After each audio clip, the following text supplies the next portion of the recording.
Technique easy এডুকেশনের পক্ষ থেকে তোমাদের জন্য রইল অনেক অনেক শুভকামনা। আমি এখনকার পর্বে তোমাদের 5.2 অনুশীলনীর 23 এবং 24 এই দুইটা অঙ্ক সমাধান করাবো। দেখো বলা আছে 2 অঙ্ক বিশিষ্ট কোনো সংখ্যার অঙ্কদ্বয়ের সমষ্টি 15।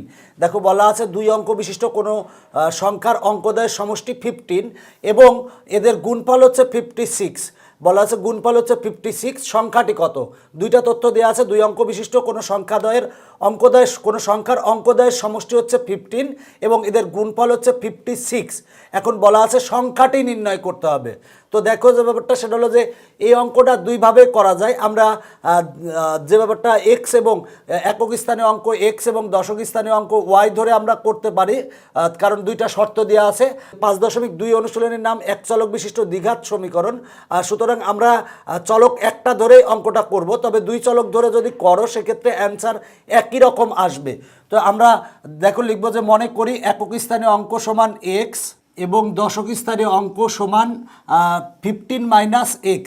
দেখো যে ব্যাপারটা সেটা হলো বলা আছে যে অঙ্কদ্বয়ের সমষ্টি 15। তাহলে একক স্থানীয় অঙ্ক যদি x হয় তাহলে দশক স্থানীয় অঙ্ক কত হবে? 15 - x। যদি দুইটা সমষ্টি করো, দেখো বলা আছে সমষ্টি 15, তার মানে x একক স্থানীয় অঙ্ক আর দশক স্থানীয় অঙ্ক দুইটা সমষ্টি করো, তাহলে x + 15 - x, তাহলে হবে x আর x কাটা থাকে হচ্ছে 15। দুইটা যদি যোগ করো, যোগ করলে আসে হচ্ছে 15। দেখো আমরা একক স্থানীয় অঙ্ক x ধরছি, তাহলে দশক স্থানীয় অঙ্ক কত হবে? 15 - x। কেন 15 - x? বলা আছে অঙ্কদ্বয়ের সমষ্টি 15। এখন যদি তুমি x আর এইটা যদি যোগ করো তাহলে x আর x কাটা যায়, তার মানে আসে হচ্ছে সমষ্টি আসে কিন্তু 15 আসে, তার মানে আমার 15 আসে। তার মানে প্রথম শর্ত থেকে আমরা একক স্থানীয় অঙ্ক x ধরছি, তাহলে দশক স্থানীয় অঙ্ক হবে 15 - x।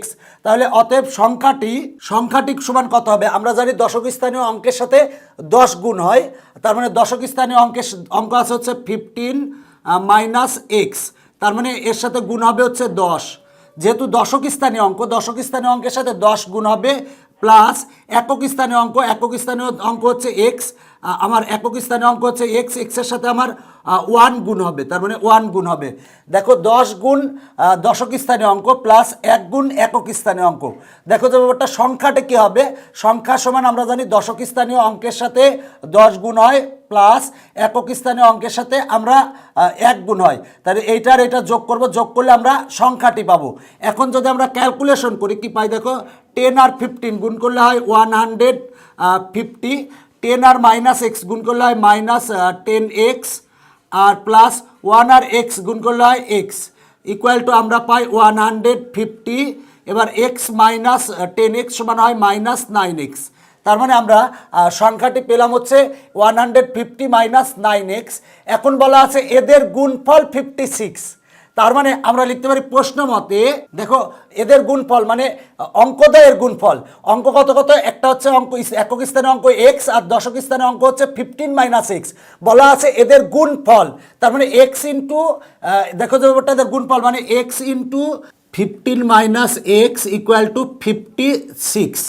দেখো বলা আছে অঙ্কদ্বয়ের গুণফল মানে একক স্থানীয় অঙ্ক গুণ দশক স্থানীয় অঙ্ক, একক স্থানীয় অঙ্ক গুণ দশক স্থানীয় অঙ্ক, অঙ্কদ্বয়ের গুণফল ইকুয়াল টু বলা আছে 56।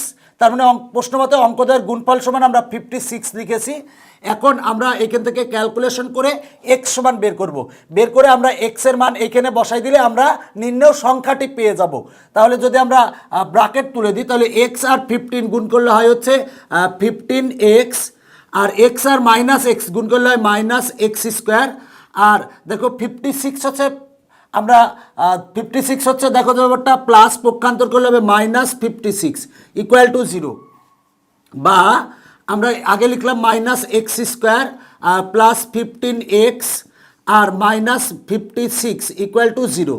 দেখো আমরা এইটা আগে লিখছি, এরপরে এইটা লিখছি, তারপরে এইটা লিখছি, মানে x এর সর্বোচ্চ পাওয়ারটা লিখছি, মানে x এর পাওয়ার 2 আছে, তার মানে এইটা আগে লিখছি, তারপরে x এর পাওয়ার এখানে কিছুটা মানে 1 আছে, এরপর কনস্ট্যান্ট লিখছি।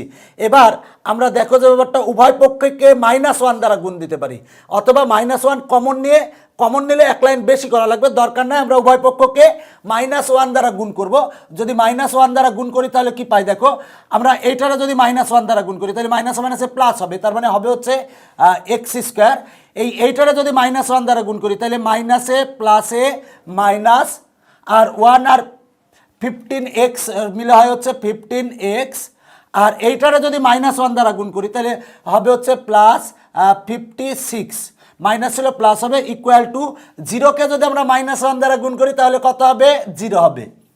তোমরা -1 কমন নিয়ে উভয় পক্ষকে -1 দ্বারা ভাগ দিতে পারতা, কিন্তু আমরা এই এক লাইন জাম দিতে পারি। চেষ্টা করবা যে 2-1 লাইন জাম দিয়ে শিকার, এতে তোমার জন্য ভালো হবে। মনে রাখবা, যে যত অঙ্কে জাম দিতে পারে সে তত অঙ্কে ভালো। আবার জাম দিতে যে হাত পা ভেঙে ফেলো না। হাত পা ভাঙা মানে মনে করে এমন জাম দিয়েছো প্রথম লাইন থেকে অ্যান্সার লিখে দিত, তাহলে কিন্তু হবে না। জাম দিতে হবে, একটু চেষ্টা করবা যে যে জায়গায় জাম দেওয়ার মতো সে জায়গায় জাম দিবা। তো দেখো, এখন আমরা এটারে মিডিল টার্ম করব।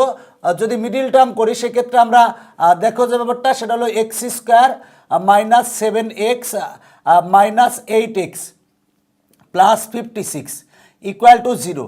তার মানে -7x - 8x, তাহলে হয় -15x। এবং এই দুইটাকে যদি গুণ করি, গুণ করলে প্রথমটা শেষেরটা গুণফলের সমান পাওয়া যায়। আমরা দেখো যে ব্যাপারটা, সেটা হলো মধ্যপদেরটারে ভাঙছি, এমনভাবে ভাঙছি যাতে ক্যালকুলেশন করে -15x পেয়েছি, এবং গুণ করলে প্রথমটা শেষেরটার গুণফলের সমান হয়। এখন আমরা এখানে এই দুইটার থেকে আমরা x কমন নিব। যদি x কমন নিই তাহলে হয় x - 7। এই দুইটার থেকে আমরা কমন নেব -8 কমন নিলে মাইনাসে মাইনাসে প্লাস থাকে হচ্ছে x, আর মাইনাসে প্লাসে -56/8 সমান হয় হচ্ছে 7 ইকুয়াল টু 0। বা দেখো, এইটা এবং এইটা দুইটাতে কমন হচ্ছে x - 7 ইন্টু থাকে হচ্ছে x - 8 ইকুয়াল টু 0। দেখো, এই চ্যাপ্টারের অঙ্কের ক্ষেত্রে প্রতিটা অঙ্কই প্রতিটা না ম্যাক্সিমাম অঙ্কেও, মানে 99% অঙ্কের ক্ষেত্রেই দেখবা যে আমরা দুটি রাশির গুণফল রূপে প্রকাশ করব, মানে দুইটা রাশির গুণফল ইকুয়াল টু 0 রূপে প্রকাশ করব। কেন প্রকাশ করব? যাতে আমরা এইটা ইকুয়াল টু 0 এবং এইটা ইকুয়াল টু 0 লিখতে পারি। যেহেতু দুইটা রাশির গুণফল ইকুয়াল টু 0, তার মানে আমরা লিখতে পারি হয় x - 7 ইকুয়াল টু 0, তার মানে অতএব x ইকুয়াল টু আমরা পাই হচ্ছে 7, আর অথবা x - 8 ইকুয়াল টু 0, তার মানে আমরা পাই x ইকুয়াল টু 8। তার মানে দেখো, x এর মান পেলাম আমরা 7 এবং 8।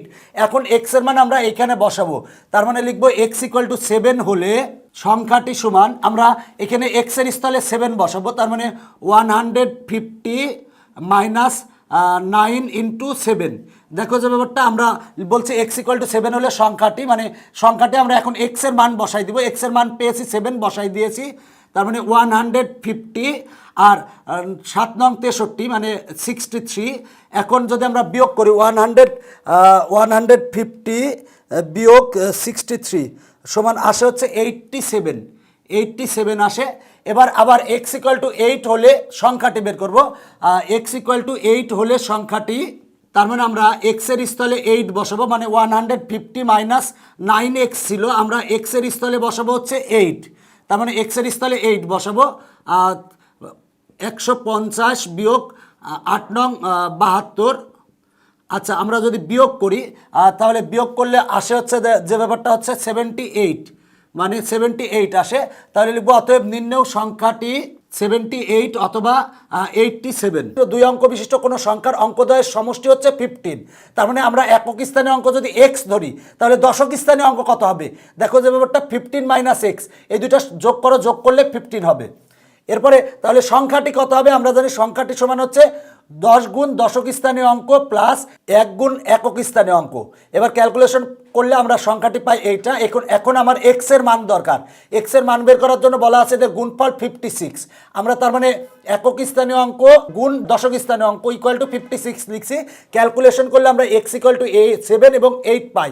x এর মান 7 এবং 8 আমরা এইখানে বসাই দিলেই আমরা সংখ্যাটি পাই। 7 বসালে আমরা সংখ্যাটি পেয়েছি 87, আর 8 বসালে সংখ্যাটি পেয়েছি 78। অতএব নির্ণেয় সংখ্যাটি 78 অথবা 87, এইটাই হচ্ছে আমার অ্যান্সার। দেখো যে ব্যাপারটা, অঙ্কটা সহজ, একটু যদি বুঝতে পারো তাহলে দেখবা যে ভালো লাগতেছে। তবে তোমাকে এইখানে চলক আমরা একটা চলক ব্যবহার করেই অঙ্কটা করেছি, যদি দুইটা চলক ব্যবহার করতে অ্যান্সার কিন্তু একই রকম আসতো। এখন আমরা এই অঙ্কটা সমাধান করা, বলা আছে একটি আয়তাকার ঘরের মেঝের ক্ষেত্রফল 192 বর্গমিটার। দেখো, একটি আয়তাকার ঘরের মেঝের ক্ষেত্রফল দেওয়া আছে 192 বর্গমিটার। মেঝের দৈর্ঘ্য 4 মিটার কমালে ও প্রস্থ 4 মিটার বাড়ালে ক্ষেত্রফল অপরিবর্তিত থাকে। মানে আগে যে ক্ষেত্রফল ছিল 192, সেটাই হবে ক্ষেত্রফল। এবার বলা আছে মেঝের দৈর্ঘ্য ও প্রস্থ নির্ণয় করো। তাহলে আমরা ধরে নিব, মনে করি আয়তাকার মেঝের দৈর্ঘ্য সমান x মিটার। তাহলে লিখতে পারি অতএব প্রস্থ ইকুয়াল টু, দেখো যে ব্যাপারটা আমরা দৈর্ঘ্য ধরছি x, তাহলে প্রস্থ কত হবে? দেখো আমরা আয়তাকার ক্ষেত্রের ক্ষেত্রফল সমান সূত্র জানি, সূত্র জানি হচ্ছে আয়তাকার ক্ষেত্রের ক্ষেত্রফল সমান দৈর্ঘ্য গুণ প্রস্থ। আয়তাকার ক্ষেত্রের ক্ষেত্রফল সমান আমরা জানি দৈর্ঘ্য গুণ প্রস্থ, এই সূত্রটা আমরা জানি। এখন আমরা লিখতে পারি কি, বা এই পক্ষেরগুলা এই পক্ষে এবং এই পক্ষেরগুলা ওই পক্ষে লিখতে পারি, মানে দৈর্ঘ্য গুণ প্রস্থ সমান আমরা লিখতে পারি আয়তাকার ক্ষেত্রের ক্ষেত্রফল। তাহলে অতএব প্রস্থ ইকুয়াল টু, দেখো দৈর্ঘ্য গুণ আকার আছে, পক্ষান্তর করলে ভাগ হবে, মানে প্রস্থ ইকুয়াল টু হবে ক্ষেত্রফল ভাগ দৈর্ঘ্য। দেখো যে ব্যাপারটা আয়তাকার ক্ষেত্রের ক্ষেত্রফল সমান আমরা জানি দৈর্ঘ্য গুণ প্রস্থ, এই পক্ষের সবগুলো এই পক্ষে নিয়েছি, এই পক্ষের সবগুলো ওই পক্ষে নিয়েছি। এবার দেখো দৈর্ঘ্য আর প্রস্থ গুণ আকারে আছে, পক্ষান্তর যদি আমরা দৈর্ঘ্যকে পক্ষান্তর করি তাহলে ভাগ হবে। তার মানে আমরা প্রস্থ ইকুয়াল টু কি পাচ্ছি, ক্ষেত্রফল ভাগ দৈর্ঘ্য। তার মানে এখানে ক্ষেত্রফল দেওয়া আছে 192। তাহলে আমরা প্রস্থ ইকুয়াল টু কত পাবো, ক্ষেত্রফল সমান হচ্ছে 192 ভাগ প্রস্থ সমান হচ্ছে ক্ষেত্রফল ভাগ দৈর্ঘ্য। ক্ষেত্রফল হচ্ছে 192 আর দৈর্ঘ্য দেখো আমরা ধরছি x, তাহলে প্রস্থ ইকুয়াল টু হবে 192 ভাগ x মিটার। দেখো আয়তাকার ঘরের মেঝের ক্ষেত্রফল দেয়া ছিল, তো ক্ষেত্রফল আমরা আয়তাকার ঘরের ক্ষেত্রফল সমান কি জানি, দৈর্ঘ্য গুণ প্রস্থ। এই পক্ষেরগুলো এই পক্ষে, এই পক্ষেরগুলো ওই পক্ষে নিয়েছি, তার মানে প্রস্থ ইকুয়াল টু পাই কি, ক্ষেত্রফল ভাগ দৈর্ঘ্য। তার মানে আমরা দৈর্ঘ্য যদি x ধরি তাহলে প্রস্থ ইকুয়াল টু কত হবে, ক্ষেত্রফল ভাগ দৈর্ঘ্য। ক্ষেত্রফল হচ্ছে 192 আর দেখো যে ব্যাপারটা সেটা হলো দৈর্ঘ্য হচ্ছে x। এখন আমরা প্রথম শর্তের কাজ করে নিয়েছি। এবার বলা আছে মেঝের দৈর্ঘ্য 4 মিটার কমালে, দেখো মেঝের দৈর্ঘ্য যদি আমরা 4 মিটার কমাই ও প্রস্থ যদি 4 মিটার বাড়ালে ক্ষেত্রফল অপরিবর্তিত থাকে। তার মানে প্রশ্ন মতে দেখো যে ব্যাপারটা সেটা হলো বলা আছে যে মেঝের দৈর্ঘ্য আগে ছিল x, তার মানে দৈর্ঘ্য যদি x থেকে 4 মিটার আগে দৈর্ঘ্য ছিল x, দৈর্ঘ্য থেকে আমরা 4 মিটার কমাবো, মানে -4। দেখো দৈর্ঘ্য যদি 4 মিটার কমানো হয় এবং প্রস্থ যদি 4 মিটার বাড়ানো হয়, প্রস্থ হচ্ছে 192 ভাগ x, এর সাথে আমরা 4 মিটার বাড়ালাম।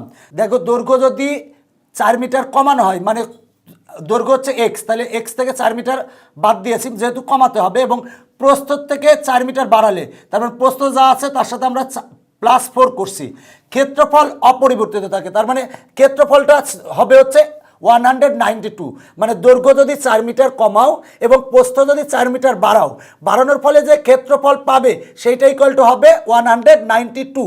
তার মানে দৈর্ঘ্য হবে হচ্ছে x-4 আর প্রস্থ হবে 192 ভাগ x + 4। এটা দৈর্ঘ্য, এটা প্রস্থ। তাহলে দৈর্ঘ্য আর প্রস্থ যদি আমরা গুণ করলে কি পাবো, ক্ষেত্রফল হচ্ছে 192। এই শর্তটা ভালো করে বুঝো। প্রশ্নে বলা আছে দৈর্ঘ্য যদি 4 মিটার কম হয় মানে x-4 এবং প্রস্থ যদি 4 মিটার বেশি হয়, তার মানে প্রস্থ হবে 192 ভাগ x + 4। তার মানে এটা দৈর্ঘ্য, এটা প্রস্থ। এবার বলা আছে যে ক্ষেত্রফল অপরিবর্তিত থাকে, মানে ক্ষেত্রফল হবে হচ্ছে 192। তার মানে আমরা দৈর্ঘ্য আর প্রস্থ, এটা দৈর্ঘ্য আর এটা হলো প্রস্থ, এই দুইটা যদি গুণ করলে আমরা কি পাই, ক্ষেত্রফল পাই। তাহলে ক্ষেত্রফল প্রশ্নে বলা আছে কি 192, মানে আগে যে ক্ষেত্রফলটা ছিল সেই ক্ষেত্রফলটাই হবে। দেখো যে ব্যাপারটা প্রশ্নে বলা আছে দৈর্ঘ্য যদি 4 মিটার কম হয়, তার মানে দৈর্ঘ্য 4 মিটার কম হয়েছে, আর প্রস্থ যদি 4 মিটার বেশি হয়, 4 মিটার বেশি হয়েছে, তাহলে এদেরকে আমরা দৈর্ঘ্য আর প্রস্থ গুণ করলে কি পাই, আয়তকার ক্ষেত্রের ক্ষেত্রফল পাই। তাহলে মানে দৈর্ঘ্য আর প্রস্থ গুণ করলে আয়তক্ষেত্রের ক্ষেত্রফল হবে, তার মানে সমান হবে হচ্ছে আয়তক্ষেত্রের ক্ষেত্রফল। বলছে যে ক্ষেত্রফল অপরিবর্তিত থাকে, মানে আগে যে ক্ষেত্রফল ছিল সেটাই হবে। আগে ক্ষেত্রফল ছিল 192, তার মানে দেখো দৈর্ঘ্য গুণ প্রস্থ ইকুয়াল টু ক্ষেত্রফল। আমরা জানি দৈর্ঘ্য আর প্রস্থকে গুণ করলে ক্ষেত্রফল হয়, তারপরে দৈর্ঘ্য গুণ প্রস্থ ইকুয়াল টু ক্ষেত্রফল।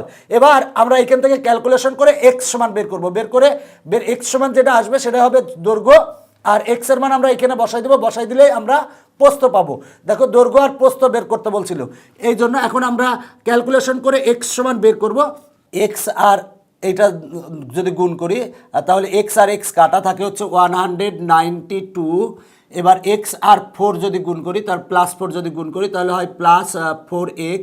এবার -4 যদি গুণ যদি এইটা করি তাহলে মাইনাসে প্লাসে -4 আর 192 যদি গুণ করি তাহলে হয় 768 ভাগ হচ্ছে এক্স, মানে -4 আর এটা গুণ করছি, তার মানে মাইনাসে প্লাসে -4 আর 192 গুণ করলে হয় 768 আর এই ভাগ হচ্ছে এক্স। এবার -4 আর +4 গুণ করলে হয় -16 ইকুয়াল টু 192। দেখো আমরা এই লাইন থেকে এই লাইন এক্সের সাথে এইটা, এক্সের সাথে এই 4, এবার -4-এর সাথে এইটা, -4-এর সাথে +4 গুণ করে দিয়েছি, মানে বাংলা গুণ করেছি, মানে সবার সাথে সবার গুণ করেছি। আমি যদিও গুণটার নাম দিয়েছি বাংলা গুণ। তো আমরা এখন এক্সগুলোকে এক পাশে রাখবো, বাকিগুলোকে এক পাশে রাখবো। 4x আর 768 ভাগ এক্স ইকুয়াল টু 192। এটা হচ্ছে প্লাস, পক্ষান্তর করলে হবে -192 আর 16 হচ্ছে মাইনাস, পক্ষান্তর করলে হবে +16। এখন আমরা এটা ক্যালকুলেশন করব, আমরা এটা লসাগু করব, এইটা আর এটা লসাগু করব। 4x এর নিচে ও কিছু নাই, মানে 1 আছে, 1 আর x এর লসাগু করলে হয় x।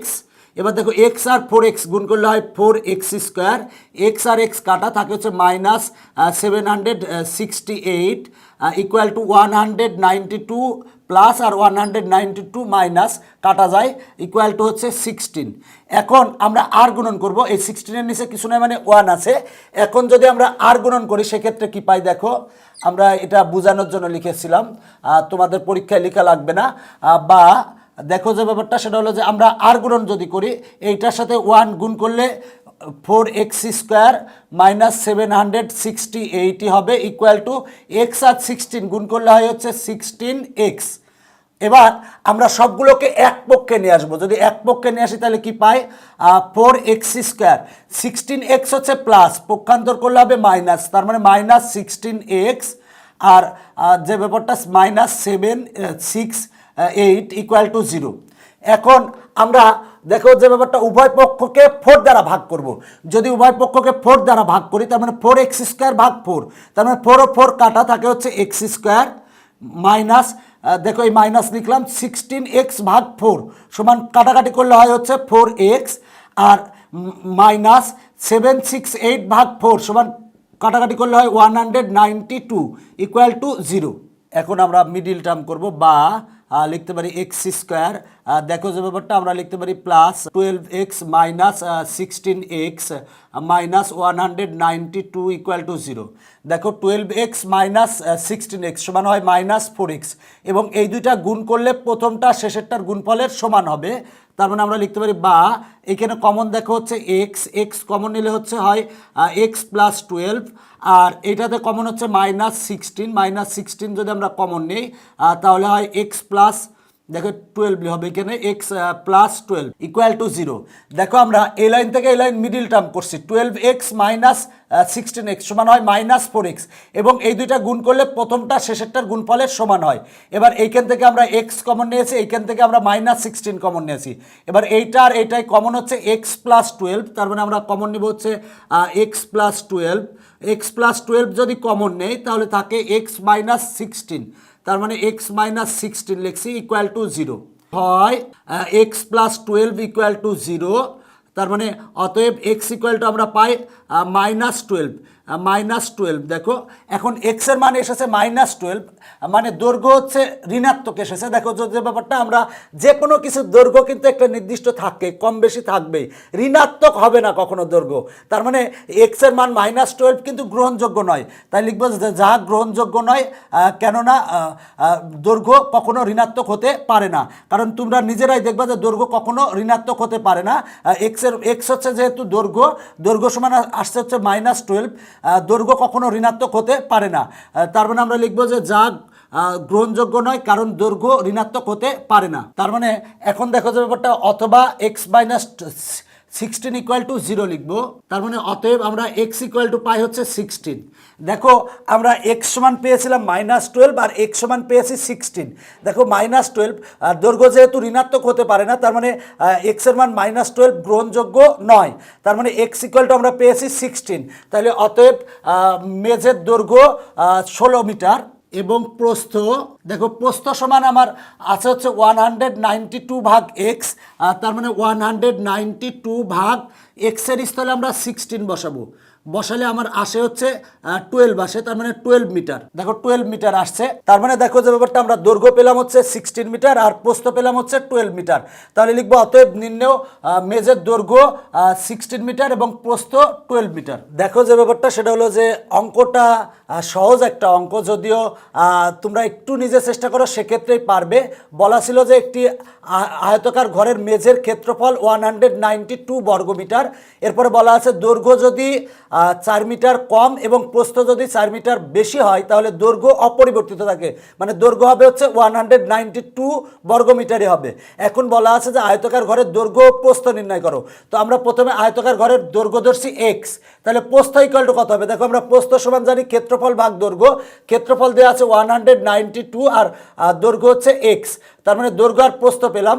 এখন বলা আছে দ্বিতীয় শর্তে বলা আছে যে মেঝের দৈর্ঘ্য 4 মিটার কম হলে, তার মানে এক্স দৈর্ঘ্য হচ্ছে 4, তার মানে এক্স মাইনাস 4, আর প্রস্থ 4 মিটার বাড়ালে, তার মানে প্রস্থ আছে এইটার সাথে আমরা 4 যোগ করব, যোগ করার ফলে দেখো এটা দৈর্ঘ্য আর এটা প্রস্থ হবে, এই দৈর্ঘ্য আর প্রস্থ যদি গুণ করি, গুণ করলে হবে ক্ষেত্রফল, বাড়ালে ক্ষেত্রফল অপরিবর্তিত থাকে, মানে আগের ক্ষেত্রফলে হবে, মানে দৈর্ঘ্য গুণ প্রস্থ ইকুয়াল টু আগের ক্ষেত্রফল 192, সেটাই হবে।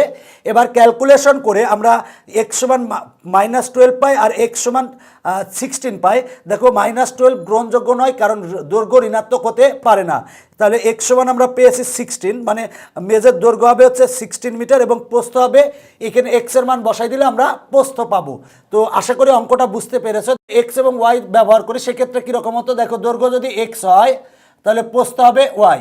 তাহলে প্রথম শর্ত মতে বলা আছে মেজের ক্ষেত্রফল হচ্ছে 192, তার মানে ক্ষেত্রফল দৈর্ঘ্য আর প্রস্থ গুণ করলে আমরা ক্ষেত্রফল পাবো, তার মানে এক্স ওয়াই ইকুয়াল টু হবে 192। এটা 1 নং সমীকরণ।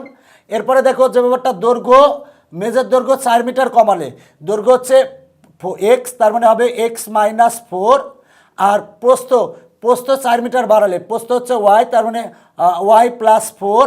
দৈর্ঘ্য 4 মিটার কমালে এবং প্রস্থ 4 মিটার বাড়ালে, এবার তাহলে আমরা দৈর্ঘ্য আর প্রস্থ পেয়েছি, এই দুইটারে গুণ করলে হবে ক্ষেত্রফল। এখানে ক্ষেত্রফল দেওয়া আছে, ক্ষেত্রফল হবে অপরিবর্তিত থাকবে, মানে আগের ক্ষেত্রফলই হবে, আগের ক্ষেত্রফল হচ্ছে 192।